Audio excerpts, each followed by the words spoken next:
What a friendly group this is. No Democrats are here, right? Well, I want to thank everybody. This has been a labor of love. You know, we took over a building that was not properly taken care of. It just wasn't. It's a very special building, and we are taking care of it. This was grass, and when you have a news conference, and this was going on for many years, but everybody would just sink into the mud. It was extremely luxurious grass, especially when it was raining, because you'd go down about 5 inches into the mud.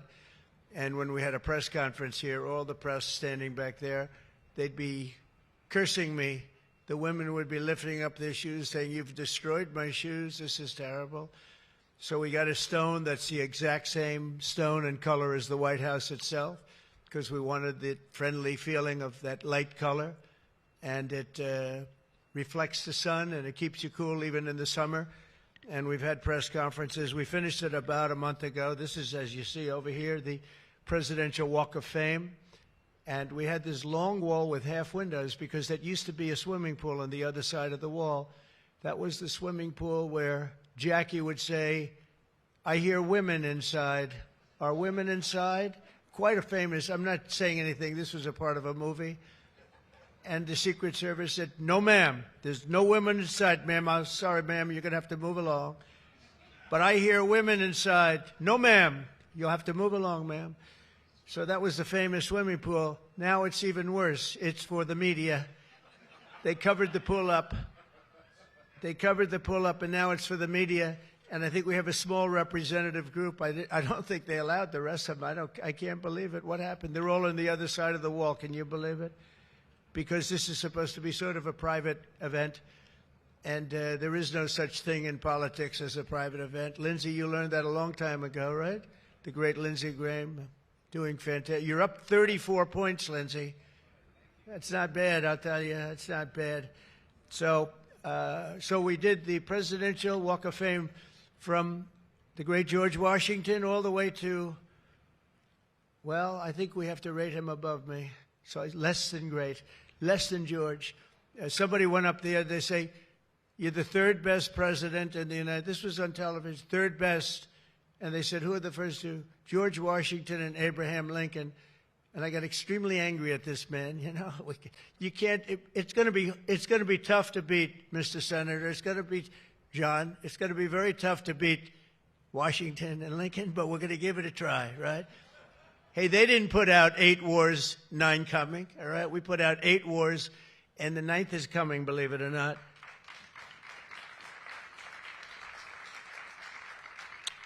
So I just want to say it's great to be with you. And when we're finished, later on, we're going to have a little quick lunch, and they do great food at the White House. And this is used sometimes for evening, where we've had some incredible people for the evening, and some of the big foreign leaders have been coming. And most excitingly, on the other side, you see the fence and the wall. We're building a world-class ballroom. You know, for 150 years, they've wanted a ballroom here. We don't have a ballroom. We have a little cocktail area, but we don't have a ballroom. The East Room, it's called, is a very small cocktail area. It holds about 88 people if it's tight. And I said, if I do this again, I'm going to get a ballroom built, and we're putting up our own money with the government is paying for nothing. You probably hear the beautiful sound of construction to the back. You hear that sound? Oh, that's music to my ears. I love that sound. Other people don't like it. I love it, Josh. I think when I hear that sound, it reminds me of money.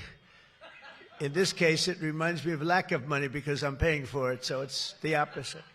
But it's going to be one of the most beautiful ballrooms anywhere in the world, and it's going to be able to take care of tremendous things. When you have, as an example, I'm going to see President Xi in 2 weeks. I'm going over to South Korea. We're going to meet in South Korea. We're going to talk about a lot of things. They want to discuss the fact that they're paying 157% tariff. It's a little higher than they thought. And we're doing very well. I think we're going to do well in that negotiation. We've done well, as you know, with Japan, with South Korea, with Europe. The European nations got together. We made a deal. And it was all based without the tariffs. You could have never made the deal. I'll tell you what, tariffs equal national security. Remember that. Tariffs equal national security. You got to remember that. And they also equal wealth for our nation because we've taken in hundreds of billions of dollars in a very friendly manner, given to us by nations that used to take it from us. And they used tariffs on us. We never used it on them because we were foolish, or we were led by people that weren't business people. But it really does. It equals national security. And I wouldn't have put out, I mentioned 8 wars, 9 coming. Of the 8, 5 were based solely on trade and tariffs. India, Pakistan were going at it. 2 nuclear powers, and serious nuclear. 7 planes shot down. They were ready to go, and I called them up. I said, you go to war, and we're not doing a trade deal. And they said, well, what does one thing have to do with the other? I said, it has a lot. You're nuclear powers, and if you do it, we're not doing a trade deal. And 24 hours later, they called me, we have decided not to do it. We stopped the war. We stopped a potential disaster, a nuclear disaster, because of trade. And it's been really amazing. But the tariffs have made us a wealthy country. They've given us tremendous defense. They've given us things that we can do for other countries, very positive. But again, really, it's national security, it's national defense, and they are so important. And it's incredible that presidents, for the most part, didn't know how to use them, when to use them. If you go back, you'll see some of the presidents that were the most successful were believers in tariffs. And I even see foreign countries now that we are doing very well with taking ads. Don't go with tariffs. They're taking ads. I saw an ad last night from Canada. If I was Canada, I'd take that same ad also. But they're actually on television taking ads. But I do believe that everybody's too smart for that. We have a very, very big and important case coming up. We should win the case based on the legal merit. We should also win the case based on all of the things I just said. But we're a wealthy country again. Last week, as you know, they found $31 billion. They came to see me. Sir, we found $31 billion. They said, we don't know why. I said, was this a good find or a bad find? It was a good find. It was a plus 31. We're used to finding negative 31s, right, for the last 30 years. I said, check the tariff shelf. Well, those tariffs haven't kicked in. Yes, they did. They kicked in 2 months ago. Check it. He comes back 2 hours later. Sir, you were right. We have an additional $31 billion, billion, not million, Lindsay, billion, that we just found from tariffs. They kicked in earlier than we thought. You were right. We're a wealthy nation again, and we're a nation that can be secure. We're a nation that can start paying down our debt. And with tariffs, we're the wealthiest nation ever in the history of the world. Without them, we've got to slog. We've got to slog. But remember this, other nations, including China, Japan, European nations, they used tariffs against us for many years. That's why we owe $37 trillion. That's why. But they used tariffs very successfully against us, and we had presidents that never fought it. But now you have a president that does fight it. So I just want to welcome you to the incredible Rose Garden. It's just an incredible place. It was done, we did it, brought it back to health. It was in very bad shape, actually, and we brought it back to health. First Lady Melania did a fantastic job on it, the surrounds and everything. It's all brand new wiring. You know, underneath there's a lot of wire, a lot of things. Everything brand new, everything beautiful. The only thing we did is we had to get a hard surface here because nobody could use it because of the grass. So I just want to welcome you, and I hope you're going to be here a lot. We're going to use it for meetings. We're going to use it for press conferences. Now we can use it. It was unusable before, and now we can use it. But everything that you see was redone. All of this was redone, and the whole White House is being redone. Some of you came through what they call the Rose Hall. They call it different names, but you probably noticed, I don't know if you came through this door, did you notice the white marble floor that was put there? That was made out of Home Depot tiles, about 1 foot by 1 foot. They were all broken, about 30 years old. And I replaced it with book-matched marble, paid for by your friend, President Trump. It's like, it's amazing how people like it when you say you paid for it. When I say I paid for it, they say, oh, I love it. But it really, they did a beautiful job. They're great talents. They're very talented marble people I have. And they replaced it with beautiful Paradiso marble and statuary marble. And it's really, really beautiful. I want to thank the outstanding leadership team, and you really do have that Majority Leader, John Thune, who's been my friend. He really has done an amazing job. Thank you, John. Thank you. Done an amazing job. I didn't get to know John as well in the first term, and I've gotten to know him very well over the last 9 months, John, and you're doing a fantastic job. Thank you very much. Really great. Majority Whip John Barrasso, who's outstanding man. Thank you, John. Thank you. Great guy, too. Conference Chair Tom Cotton. He loves that military. He loves the, he loves the military. Policy Committee Chair Shelley Moore Capito. Shelley, thank you very much, Shelley. Vice Chair James Langford. Very good. James, thank you. And, you know, we have everybody but one person here. You know, everybody showed up. I figured you'd have like, I'd say 40 would have been a good number, right? We have everybody. We're just missing one person. You'll never guess who that is. Let me give you, he automatically votes no on everything. He thinks it's good politics. It's really not good politics. He's an automatic no. But I don't know. Look, if he wanted to come, I'd probably let him come, right? I'd let him come. Begrudgingly, but would let him come. And National Republican Senatorial Committee Chair, an unbelievable guy, Tim Scott. You know, Tim, I shouldn't say it because it's so, I don't know if it's good or bad. But Tim ran, and he was very effective and very good. But he was on the debate stage and everything else, he was good just because he's good. But he wasn't as good as they thought he was. And when he got out of the race, he endorsed me almost immediately. And I used him as a surrogate. And I wasn't sure if I should because, you know, sometimes I want a total lunatic to get up and fight for me. And Tim is a really good person. So I wasn't sure. And I put him on the stage, and he ripped the heart out of everybody. He was so brutal. He was so unbelievable. It turned out to be absolutely one of my best surrogates. And it includes a lot of you people that were here. You were all surrogates. But Tim ripped these people apart.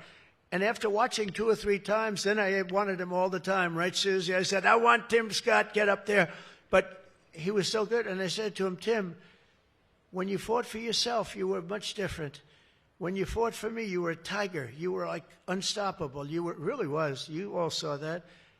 What's the difference? He said, I've never liked selling myself, and I love selling somebody that I really do believe in. I really believe in you, and I just felt that way. And it was so nice the way he expressed it.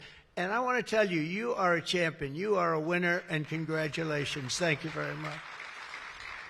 I never love telling that story because I'm not sure if it's a good or a bad story, but I'm telling you, you are an amazing guy, and you fought for me so hard, and I really appreciate it. You got to be my #1 choice, Tim, so something happened. I appreciate it. And you're doing great doing what you're doing right now. I also want to thank the entire Senate Republican Conference for your tremendous work on confirmations. Boy, did we have a couple of weeks, huh? We had some, I signed like 150 of them, and I didn't use an auto pen, by the way. I signed. You know, when you're signing these important, like a general getting approved from 3-star to 4-star and all of these different things and big confirmations and, you know, big stuff, you really have an obligation to actually sign it, I think. You probably noticed right there, number 46 we put up, right? We put up a little bit of an auto pen. We have 46. We have 45. We have 47. It's very interesting. Yeah, 46 is an auto pen. It's up there. It stays up there. People like it. It's probably going to stay up there for a long time. It's true. And I know you're looking into that. And by the way, the auto pen person said he never spoke to Biden.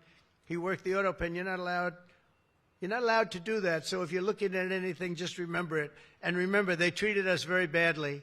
They treated us very, very badly. So I think you're allowed to just report the truth, including the confirming of my cabinet much faster than first time. I mean, we went so fast, and I give John Thune and all of you credit for that. It was amazing. All of a sudden, I was calling John, I've got to get him approved. Come on, John, because I was getting like one every 2 weeks. And, you know, I have people, they left their job, and they left everything, and it looked like they were. All of a sudden, it was like an avalanche. They walked in, James and James, my double James, I call him. they walk in and they had like so many of them. I said, you got to be kidding.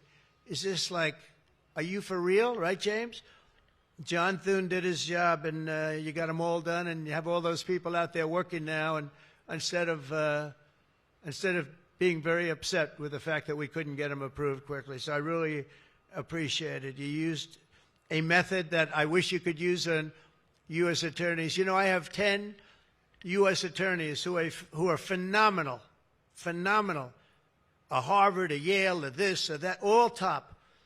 And the problem is they're not going to ever be confirmed, I guess. I put them in. They'll be there for 3 or 4 months, whatever it's, and then they have to leave. Because anytime you have, as you know, anytime you have a Democrat senator, not even 2, just 1, they'll say because of the time we're in, we're not approving that person. We're not approving. They never do. They won't approve. And therefore, because of blue slip, I have to tell the person after 3 months, I'm sorry, you'll have to leave. And I put somebody else in. And I've had Democrat senators say the only one we'll ever approve is a Democrat. This is not constitutional. And you really, I hope you can look at that blue slip thing, because I have 10 people that are phenomenal, and they're going to have to leave office. Highly educated, top of their class, everything. And they're going to have a mark on their career that they were a U.S. attorney for 3 months or 4 months, and then they had to leave. And that's so unfair. It's unfair to the public, because the public voted for me in a landslide, and I'm supposed to be picking the U.S. attorneys. And this goes for judges also. But actually more so even for the U.S. attorney with the blue slip. So I have these phenomenal people, many of them young, but truly fantastic people. And they're wondering what's going to happen in another 3, 4, 5 weeks. They're going to have to leave office. I think it's a shame, and I hope you can do something about it, because I'd like to tell those people, we put you there, and you're not going to have on your resume for the rest of your life, you were there for 4 weeks or 6 weeks, and you left like you got canned. So I hope you look at that. Very important. And after your pivotal changes to the Senate rules last month, as a result, this is what you did, the unprecedented obstruction by the Democrats. We've confirmed more than 175 public servants, people that are phenomenal, to keep posts, and that's just been over the last couple of weeks. It's an unbelievable thing what you've done, John, all of you together. So working closely with me, House majority, the Republican Senate also gave us the largest working class tax cut in American history, and you passed the Lake and Riley Act to throw illegal alien criminals out of our country. You passed the Genius Act and the Take It Down Act with the support of our wonderful First Lady. By the way, she got actual support from the other side. It was bipartisan. I think Rand didn't vote for it again, but I think it was only Rand. You had bipartisan support other than maybe Rand. But another one I'm going to ask you to vote for, and it's in the House now, and I hear it's doing well in the House, James. It's Kate's Law. A young lady named Kate Steinle, I remember it so well, probably 8 or 10 years ago now in San Francisco. She was holding hands with her father on the San Francisco pier, looking out into the water. It's beautiful. Everything was beautiful, but the person wasn't beautiful that did this. And this was an illegal alien that came into our country 5 times, was thrown out 4 or 5 times, I don't even know, but a lot, and came back and shot her through the head. And she went down and she looked at her father, Daddy, Daddy, something happened, and she immediately passed away in his arm. And, I mean, you can imagine, it was so sad, such a beautiful, beautiful, beautiful person. Father was destroyed, virtually destroyed.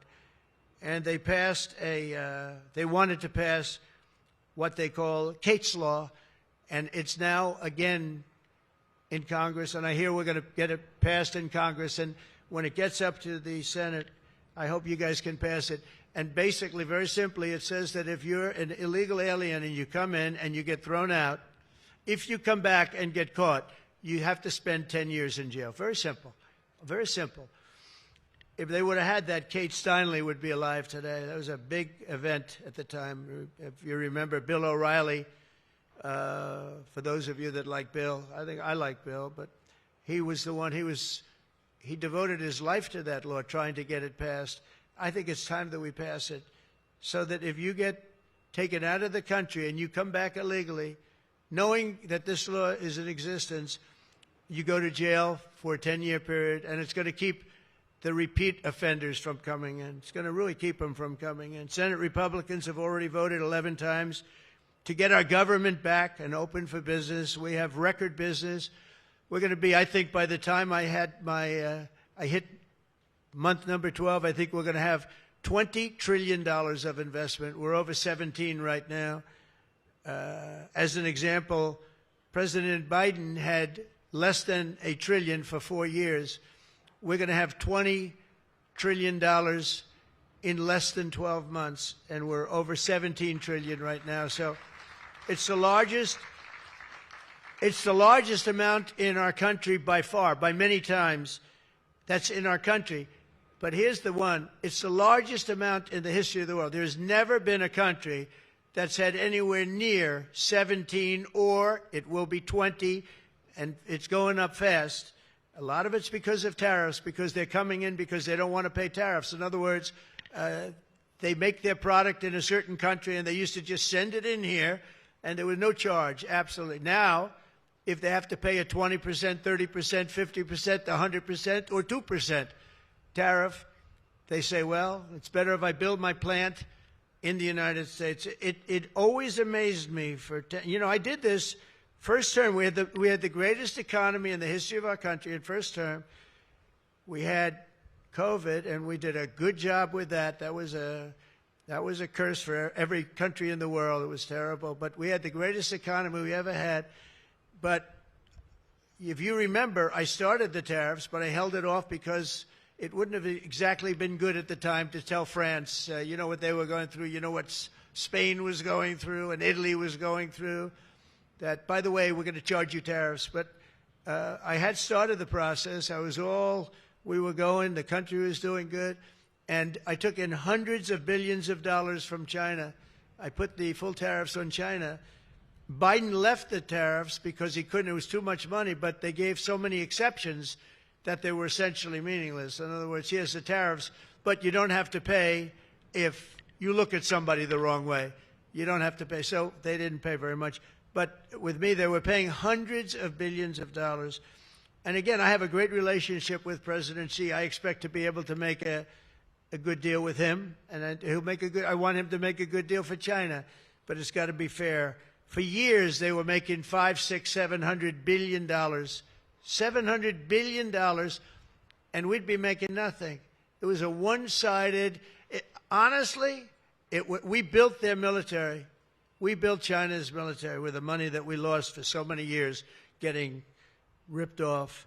So now we're going to have a fair deal. I think we're going to have a very successful meeting. Certainly there are a lot of people that are waiting for it. Maybe it won't happen. Maybe it won't happen. Things can happen where, for instance, maybe somebody will say, I don't want to meet, it's too nasty. But it's really not nasty, it's just business, and we're going to do a good job representing you people and representing the people of our country. Unfortunately, in a craven and pointless act of partisan spite, Chuck Schumer, who I've known for a long time, and the radical left Democrats are holding the entire federal government hostage to appease the extremists in their party.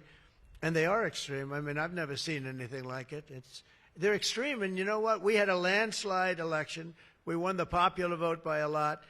We won the swing states, all 7. Remember, they said, oh, if Trump could get 3 swing states, he'd be. And, well, I didn't get 3. I got 7. We got all 7 by a lot, by record numbers. We won the Electoral College, 312 votes. They said, it's very hard for a Republican. No, it's harder for a Republican, although now I think we've swapped it. I think it's now harder for a Democrat, because if you see what we've done with the Hispanics, with the black workers and black men, and recently a poll came out with black men and women were doing so well. You know, they want security. They don't want to have their city destroyed. Women in Chicago, beautiful black women walking around with red MAGA hats, because they don't want to be mugged and shot and everything else. And then you see a Democrat get up and tell you how safe it is in Chicago. Do you know they've had, in a fairly short period of time, 4,000 murders? This is over a short period of time, 4,000 murders. And they had a holiday where they had 28 people killed and almost 100 shot. And then you listen to this guy, Pritzker. I've known the family for a long time. They threw him out because he was no good, and he became governor. He's got money through the family. He's got money through the family. But they threw him out. He became governor. I said, I wonder how he's going to do. It's a crime palace. It's a shame. And you know what we did in D.C. is unbelievable. You people, you can walk down the middle of the street, Mr. Senator. You can walk down. You can have your wife meet you at the restaurant, and she's not going to be accosted, shot, beat up, raped. It's unbelievable how bad it was. It was one of the worst in the country, and now it's stone cold. I don't say the word perfect, but it's pretty damn close. And, you know, they would average more than a murder a week in Washington, D.C. This is just before we got here, a murder a week. Think of that. The capital of, in my opinion, the capital of the world. They come from Iowa, they come from Indiana, they come from Florida. You call up the parents, I'm sorry, sir, your son has been shot and killed. We have no crime here now. We have no crime. And the National Guard has been unbelievable, the job. Unbelievable. And you know, it also looks better. I do a tour. I hop in that beast. I feel very safe in the beast. The windows are this thick. But I hop in the beast, and I tell the Secret Service, let's drive around town. I used to do that myself. I could drive myself around. I actually like that better. But now I don't think it's a good idea. But we drive around in the streets. The place is looking much, the grass is good, the fences are down, there's no tents, there's no anything. We are looking like it's just a whole new look. And the most important thing, there's no crime. And we're going to fix the roads. We have great pavers. We're going to fix the medians in between the roads, which half of them are falling down. We're going to take some of the tiles off the bridges, the tunnels that you have. They've been up for 40 years. They're rotted. And we'll put up brand new, gorgeous white tiles like it's supposed to be. But this place is looking really good, and we haven't even started the real fixing up of the town. We're getting rid of the graffiti. You notice there's almost no graffiti anymore. A lot of that beautiful statuary marble had red graffiti all over it, had bad signs up, and it stopped. We've taken out 1,700 career criminals and people that came in through an open border. They came in through Biden's open border, and we've taken them out. The thing having to do with all of the elements in the great, big, beautiful bill, I'll tell you, it's amazing what we've done. $200 billion in costs for medical. What we've done, $50 billion for rural hospitals. And remember, no tax on tips, no tax on Social Security, no tax on... Think of all of these things that we've done. This is the biggest, this is the greatest bill. Social Security, no tax on overtime, but no tax on tips. I got that from a waitress in Nevada. I was making a speech, and I'm at one of my restaurants in the hotel I own there, and I say, how are you doing? Well, sir, it's terrible. They're taxing my tips. They're going, I wouldn't have even thought that. And I looked at it, and she said to me, sir, there should be no tax on tips. I said, say it one time more. No tax on tips. I walked outside to the press. I said, there will be no tax on tips. She was right. And we won that state by a lot. That's not a state that we win by that much, David, but we won it by a lot. So it was pretty good. But that bill is chock full of so many different things. So it was the biggest bill. I'm actually saying this to the fake news so that they maybe print it, but maybe not, because you people know. It was the biggest bill ever passed in Congress. And what we did was a little risky. We put everything into the bill, John, right? And some people were against it. They said, no, you got to do small bites. And we gave it a shot, and we got it passed. I got a call from John. He said, it was 3 o'clock in the morning. Sir, we have 4 hard no's. Could you please call him? I said, what time is it, John? It's 4 o'clock in the morning, sir. So I call up. One of you is sitting right here. I said, Jim, could I say hello to you. It's 4 o'clock in the morning, right? He said, sir, you have my vote. I said, wow. Then I called up another person. I'll use fictitious names. Doug, could I get your vote? You've got it, sir. Then I called up another one. How about Josh? Could I have your vote, Josh? Because I like Josh. And Josh, who can be very difficult, said, sir, you have my vote. His wife was screaming at him on the other side. Sir, you have my vote. But I called people, and they weren't really hard-nosed. They wanted a little attention, unfortunately, at 4 in the morning. Sometimes I like the ones that don't like the attention, but we'll take it anywhere we can. And we got it passed, right, John? And nobody thought that could happen because you have a small majority. And in the how about in the House, we had a majority of 3. We actually went down after that for a period of about 2 months. We went down to a majority in the House of 1. And I kept saying, you know, because I'll tell you, Mike Johnson's great. The team, these 2 teams, did you ever see 2 people more different? One's tall, one's slightly less tall. We want to be polite.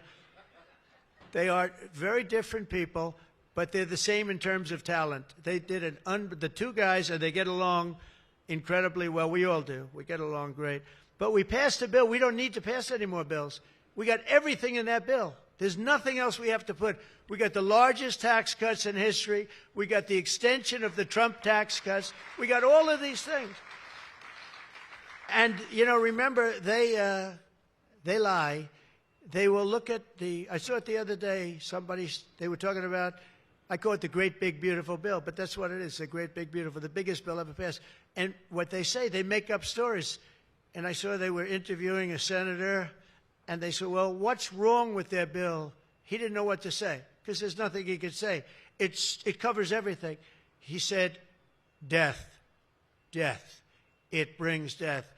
Now, if I'm a regular person and I hear that, I say, oh, that's terrible. But it's just the opposite. It brings life.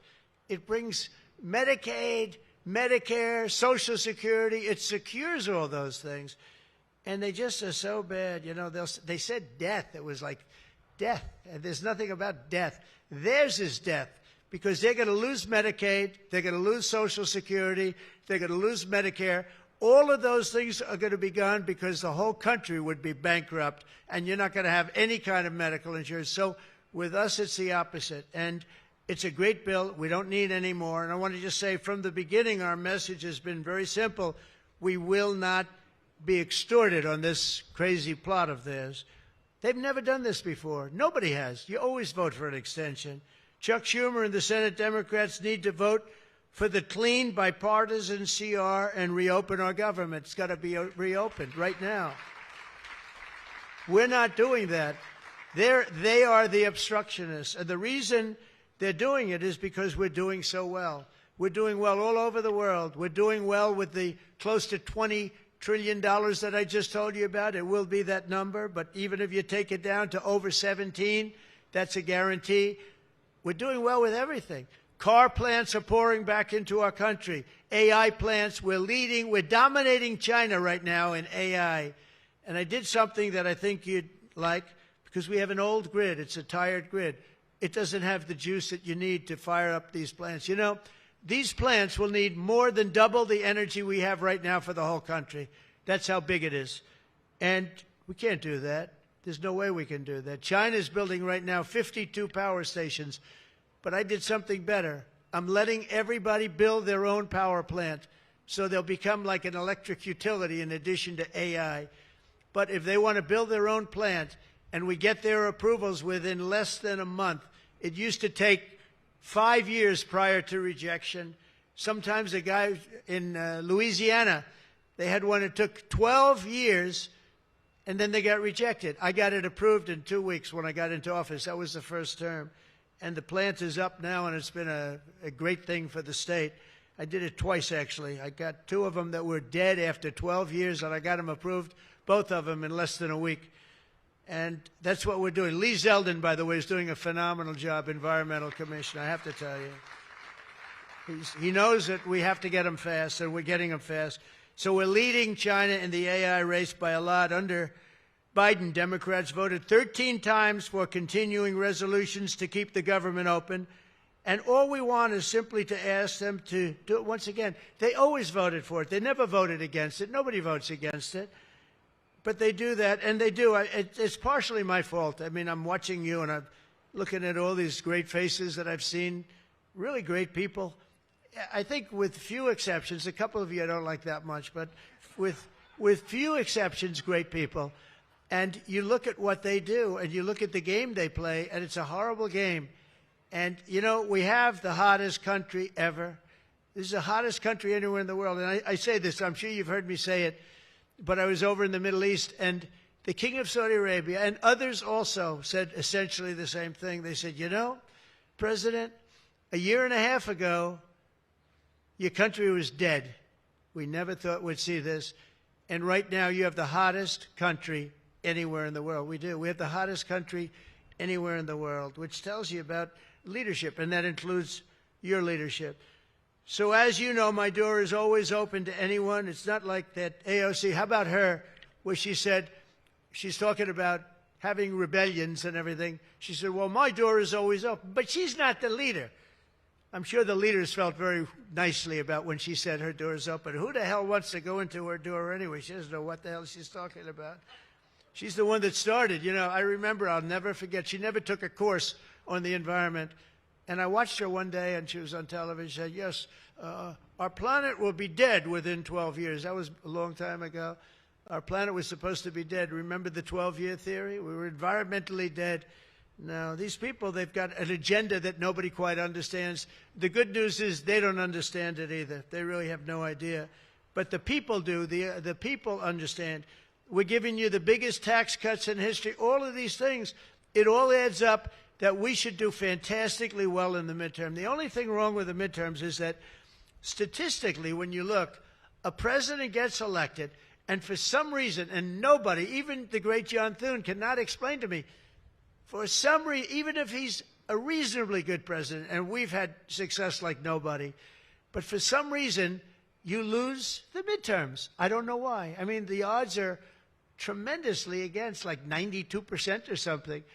It doesn't make sense. If you have a great presidency, it only makes sense that you win the midterm. So there should be no reason for it. Somebody's going to explain there might be some dark, deep psychological reason where they want to vote the opposite way.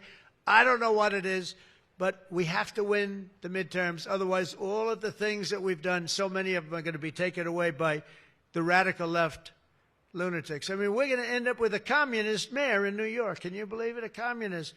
Remember, I would always say, we will not have a socialist elected in our country. Remember, I'd say that all the time. And I was right. We skipped socialists. We got a communist elected. So I didn't tell a lie. I didn't tell a lie. I was right. We'll have a communist, not a socialist. But we've already seen the impacts of the dangerous game that they're playing. Democrats are causing delays in our air traffic control system. So important. We wouldn't have had, you know, there's Pete Buttigieg. He spent billions of dollars on fixing the air traffic control. They'd use copper wire going into glass wire.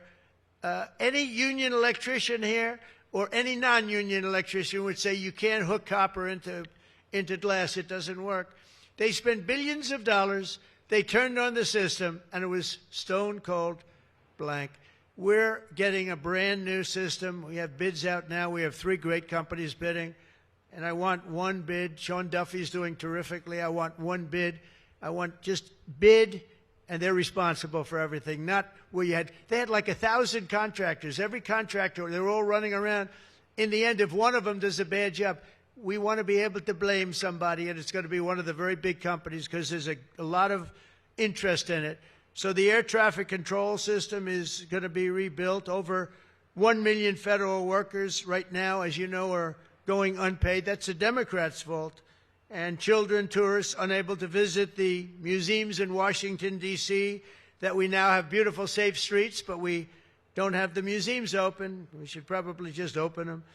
But we are doing things that nobody's ever done, nobody's ever seen.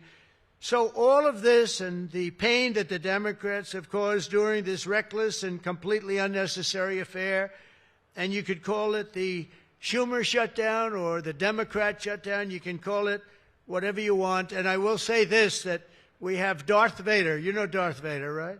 Darth Vader is a man who, I think he's sitting right. Is that Darth? Stand up, please, Darth Vader. Stand up. Does everybody know? They call him Darth Vader. I call him a fine man. But he's cutting Democrat priorities, and they're never going to get him back. And they've caused us, and they've really allowed us to do it. And by the way, thank you. You're doing a great job, I have to tell you. So really a great job. Because many of the things that they're cutting, like the New York project, $20 billion, we're cutting it, they're not going to get it back. I mean, they're not going to get a lot of things back. They may not get it back. Maybe we'll talk to them about it. But they're losing all the things that they wanted. But many of the things that they wanted are things that we don't want, the things that are just so bad for our country. And we're cutting those things out. So while they thought they were doing maybe bad, maybe indirectly they're doing good. The cynical comment that they've made all over the place, and all of their cynical remarks proves beyond all doubt that Schumer is a calculating political partisan. But we knew that. But he's somebody that's in deep trouble. He's losing in all of the polls. He's even losing to AOC +3. Remember +3? What happened to the +3? Are they still around? I had one. I met